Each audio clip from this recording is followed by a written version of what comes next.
Hello everyone, welcome to video lecture of ME312 Metrology and Instrumentation. I am Manu Joseph, Assistant Professor, Department of Mechanical Engineering, Rajagiri School of Engineering and Technology. Module number 5, lecture number 1. In this lecture, we will be discussing about Introduction to Mechanical Measurement, classification of measurement, fundamental methods of measurement, measuring instruments, and stages in generalized measuring system. So, introduction to mechanical measurement. The measurement means it's a process of comparison or process of comparing a quantity to be measured with a standard. So that is the measurement is a comparison between a predetermined standard and an unknown magnitude of parameter. For measurement, there are certain requirements. The standard we are using must be accurate and internationally acceptable. So then only our measurement can be done from anywhere, or it can be reproduced. And the apparatus or process must be provable. Then about measurement. So as we found, the measurement means we are comparing a quantity to be measured, a quantity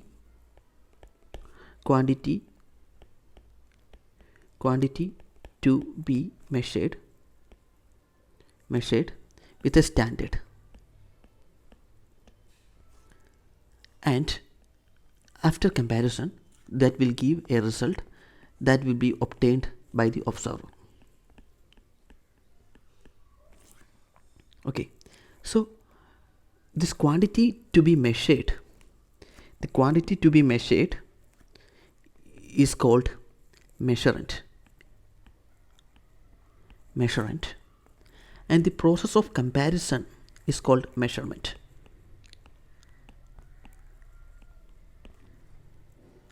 And the instrument device used for this process, the comparison process, and to give the result is called measuring instrument.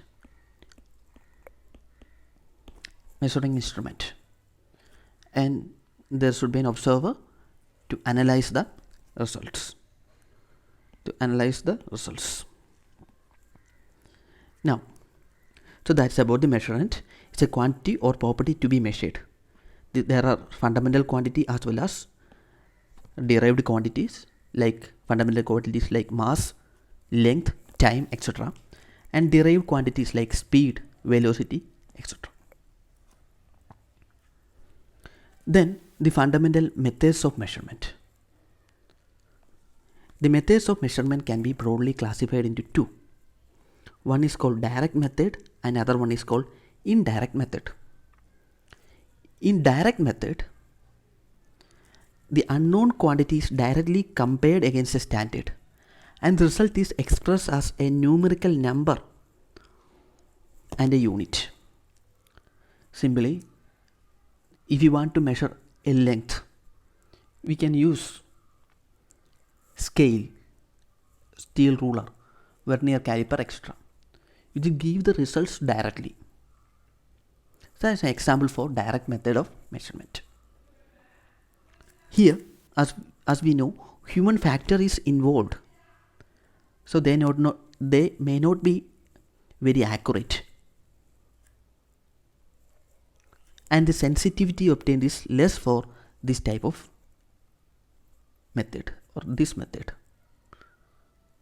Example, measurement of length, mass, time, etc. We are getting direct results.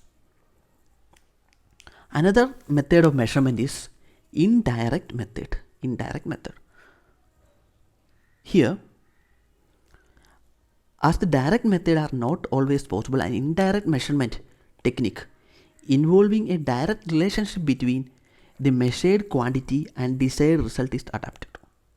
That means we are making or we are creating a relationship between the quantity to be measured and the desired result.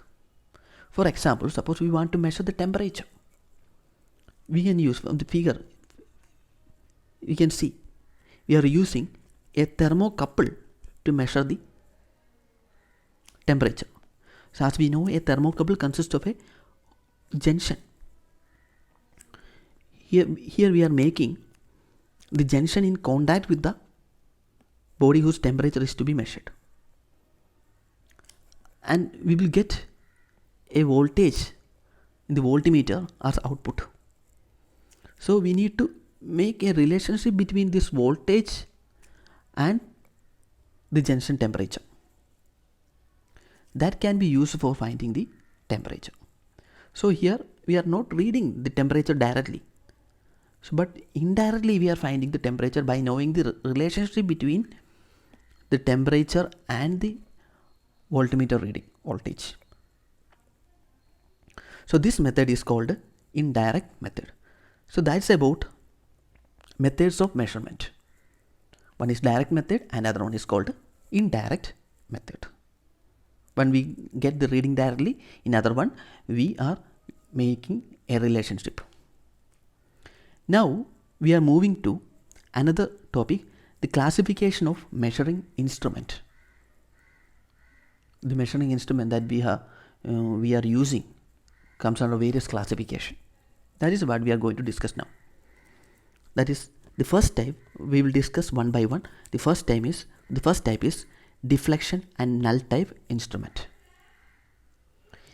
In deflection type instrument, the measured quantity produces a physical effects.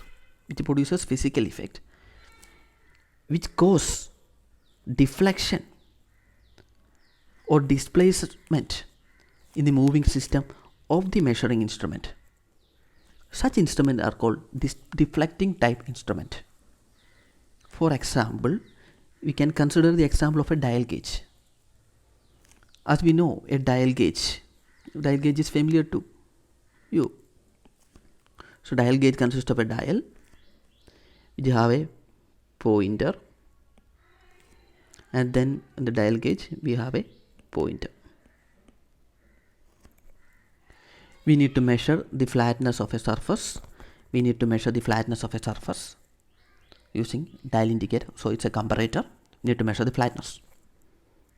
So irregularity in the surface or variation from the flatness of the surface cause the plunger to displace. The plunger will move up or down. That means the plunger get deflected. As a result, the needle also get deflect. So that is here the output is obtained by a deflection, and the physical quantity create a deflection in the measuring instrument. Such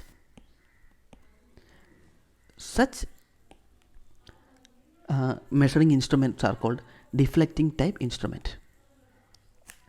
In other words, instruments in which the deflection provide a basis for the measuring of the physical quantity is known as deflecting type instrument. Dial gauge and spring balance is example. Another type of instrument is null type device. Here or this method or this device can be explained with the example of a weight balance. Weight balance is familiar to you. It consists of an arm and a needle. A needle is there, and then on one of the arm we'll keep the mass or body whose mass is to be measured, and another arm we need to place the counterweight. So what happens is when we when we add the mass,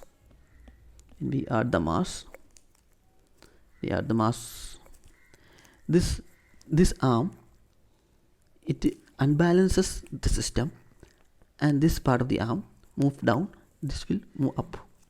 So this arm deflected to angle theta. So to balance this, so needle also deflects, so some deflection. So what happens is, what we do is, we need to balance this arm. So for that we will keep certain mass.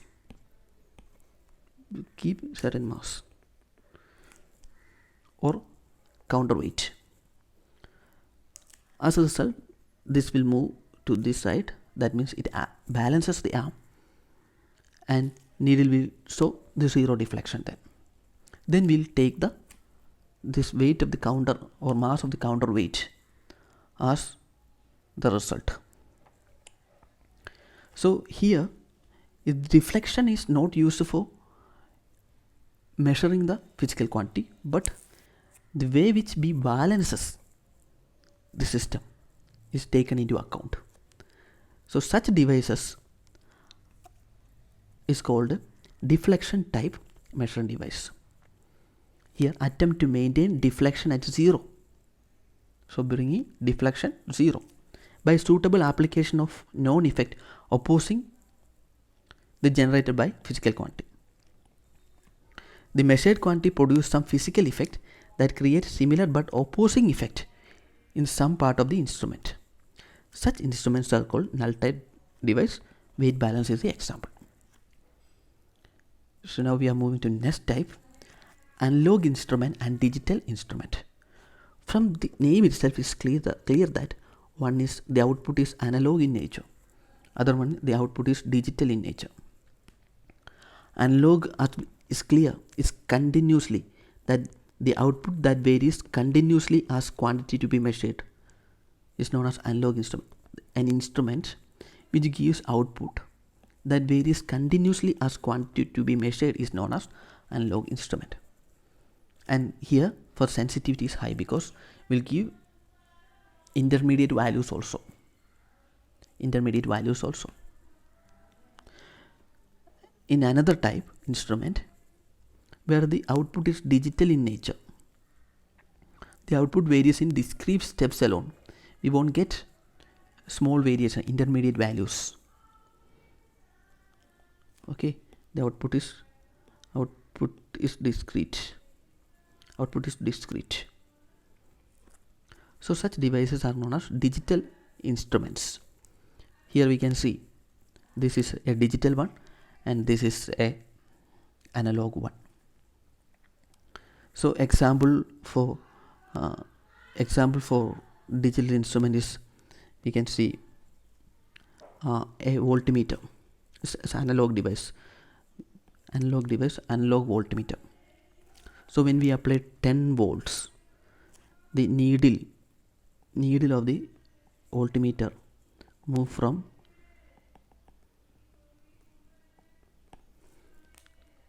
0 to 10 continuously, and it stops at 10. So it's clear that we will get any of the reading between 0 and 10, and this analog devices will give readings between or in a span of or range of operation. But digital instruments will give digital output. Suppose we had 10.4, 10.5, etc. We'll get a particular value. It's having digital output.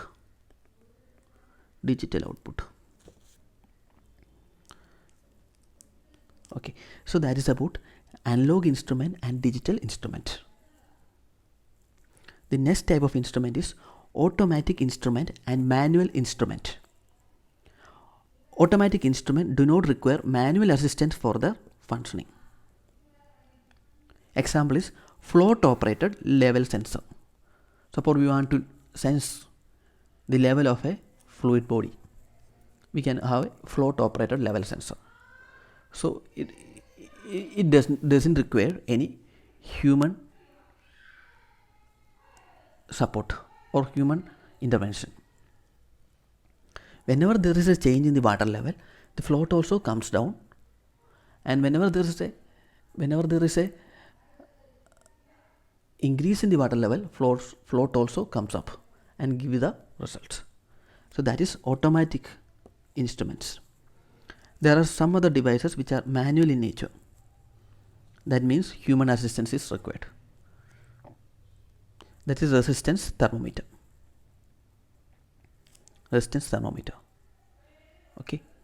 So another classification is self-operated instruments or power-operated instruments. In self-operated instruments are those instruments which generate the power required for their function. They themselves generate the power required for their operation. For example, a mercury thermometer. The power-operated instruments are those instruments which require external power supply for their functioning. They require external power supply. Example, a tachometer.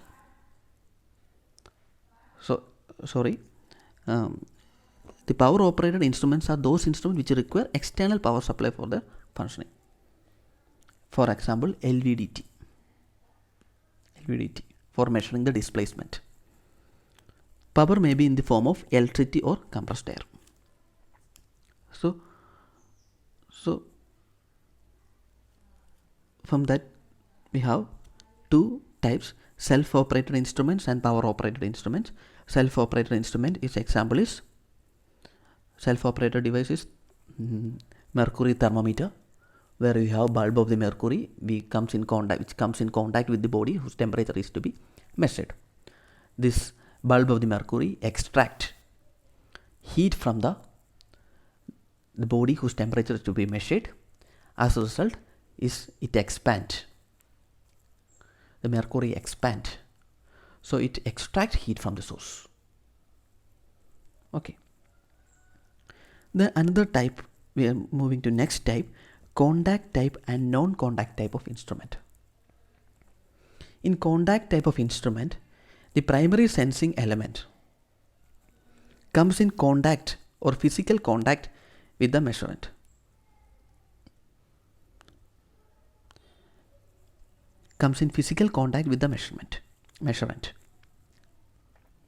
Example, mercury thermometer, whose bulbs keep on contact with the surface or body whose temperature is to be measured. Okay. So here the bulb of the mercury is primary sensing element. So another one is non-contact type of instrument, where the primary sensing element does not comes in contact. Primary sensing element does not comes in contact with the physical or body whose temperature is to be measured, or whose quantity to be measured. The primary sensing element does not comes in physical contact with the measurement. Example, infrared thermometer. So as we have seen, we have two methods. One is contact type, where the primary sensing element comes in physical contact with the measurement. In non-contact type, the primary sensing element does not comes in physical contact with the measurement. Example, infrared thermometer. So that's about different classification of measuring instrument. We have seen different classification. One is deflection or null type, dial gauge, spring balance deflection type, where measured quantity to be measured cause deflection. In null type, is not relies on deflection, so we balance the instrument to maintain deflection at 0 here. Another type is analog instrument and digital instrument, where the output is analog in nature, that's analog instrument. The output is digital in nature, the digital instrument. Another is automatic instrument and manual instrument. Self-operated, which does not require instrument which does not require extra additional power source. It's called self-operated instrument. Then we require external power source, power operated instruments. Then we have contact type and non-contact type, where the primary sensing element comes in contact with the body or physical quantity that is to be measured. Here non-contact does not comes in contact with the physical contact. Infrared thermometer. So that's about the classification. Now we are moving to another topic, that is generalized measuring system. Stages in generalized measuring system. So as we have seen, a measurement means a comparison between the physical quantity to be measured and a standard. And the device used for this comparison and to give the output is called measuring instrument or measuring system. So there are certain components involved or functional elements of this measuring system. We are going to study about those functional elements. So here we can see different functioning elements. Measurement medium in which the measurement is made, so measurement medium. Then quantity, physical quantity or to be measured is called measurand. Then we have a primary sensing element. Then variable conversion element. The signal which is supplied by the primary sensing element is to be converted. So for that we have variable conversion element. Then we have variable manipulation element. Then we have another element called data transmission element. Then we have data presentation element. Then presented data and an observer to analyze the measurement. So these are the different components of a measuring system. We are going to study in detail about the important functioning elements of generalized measuring system. So this represents a block diagram of a general measuring system.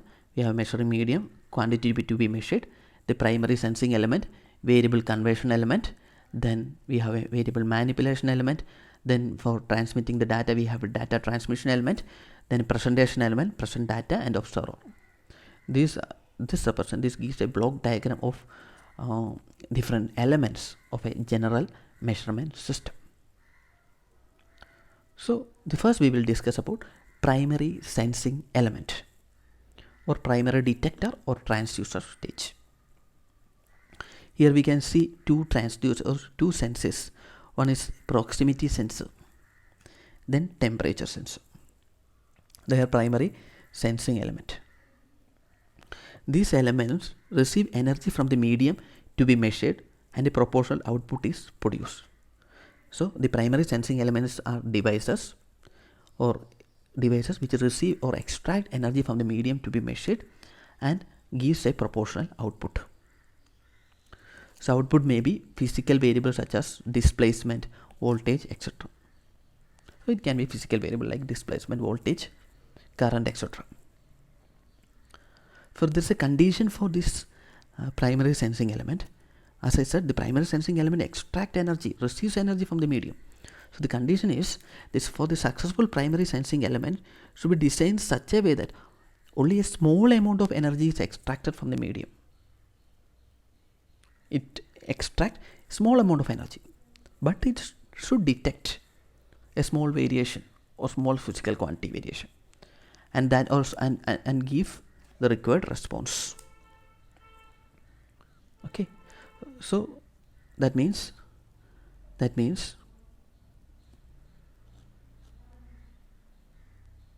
suppose we want to measure RPM of a shaft. You have a shaft for an engine. The shaft. We want to measure the RPM of the shaft rotating in a particular direction. For that, for measuring RPM, we have an instrument called tachometer. So for holding the tachometer, we have made a groove on the shaft. So on the shaft, we'll have the tachometer. We will hold the tachometer. We'll hold the tachometer like this.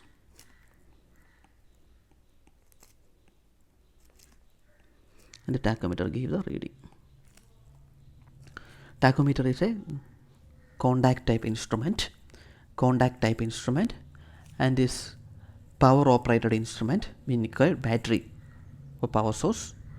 So here the tachometer, the primary sensing element is in contact with the shaft whose RPM is to be measured. So when this rotates, it extracts energy from this. It also extracts energy from the shaft. So this extraction of energy should be minimum. Otherwise, what happen? There is a small drop in the RPM that will affect the reading. We need to consider that also. So that is, the primary sensing element should be designed such a way that it should extract minimum amount of energy. Okay, that's about the primary sensing element. The element receives energy from the medium and to be measured, and proportional output is produced. Okay, it can be contact type or non-contact type. Non-contact type like proximity sensor, contact type temperature sensors, etc. So the next element is variable conversion element or transducer. So the function of this element is to convert the output from primary sensing element. It converts the output of the primary sensing element to a suitable variable. Once the primary detector detects, this data is to be converted to readable output. This is done at this stage. As I said, it converts the primary sensing element to the output of the signal of the primary sensing element to a suitable variable. Here we are converting that to a suitable variable like voltage. The specialty of voltage is easy to manage it. So it is easy to amplify it. Or easy to increase its value to make it readable form. Okay, so easy to manage. Okay, for example, if you have to have a mechanical measuring device to measure the deflection, that's to be converted to voltage, because the voltage is easy to manage. For mechanical deflection is to be converted to voltage, we have a device called piezo crystal. It's a transducer. So here we can see a piezoelectric transducer. The pressure is applied here, the pressure. So you have a diaphragm. So that pressure is transmitted. The force is transmitted as force or vibration. So here we have it's a transducer that is a piezo crystal. This piezo crystal will give output voltage based on this vibration or pressure or force. So here this force is converted to a readable form, voltage, which can be easily manipulated. So that is done at variable conversion stage. The next stage is variable manipulation element or variable manipulation stage. The output of this variable conversion is amplified or modified at this stage of variable manipulation element. It modifies the signal from the variable conversion element by proper amplification. The manipulation means only change in the numerical value. That means there is no change in the input-output relationship, only a change in the numerical value. There is no change in the slope of the input-output relationship. Okay, that's about variable manipulation element. So next is data transmission element. It is used for transmitting the data from one element to another without changing the information content, without any loss, or without the addition of any noise, or without any loss in the data. This is essential when the remote control operation is designed. Okay, simple stage. Then we have another stage called data presentation element. This information about the quantity to be measured is communicated to a human observer for monitoring and analysis purpose. It's communicated to the observer or the person who is taking the measurement. This is done by data presenting element. So suitable display device is used for that, like ammeter, voltmeter, etc. That's used for displaying the voltage levels. So present data. Final stage is present data. The same output can be observed in more than one unit. The same display device or decided by the observer. How the output is presented to the operator. Same output is measured in different form, different unit. For example, temperature will get display in degree Celsius, degree Fahrenheit or Kelvin. That's about different stages in measuring elements or measuring instrument or different components of a measuring instrument. So we have seen primary sensing element, then variable conversion element to convert the signal of the primary sensing element to suitable manageable form. Then amplification stage or variable magnification stage. Then data transmission stage. Then data presentation element and present data. So that is about various stages. So in this lecture we have discussed many topics. First we start with an introduction. What is measurement? What is mean a measurement? Then what are the different methods of measurement? Direct method and indirect method.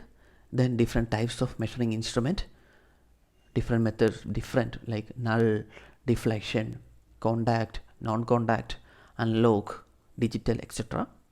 Then we discuss different stages in measurement, stages in generalized measuring process. That's about today's lecture. Thank you very much.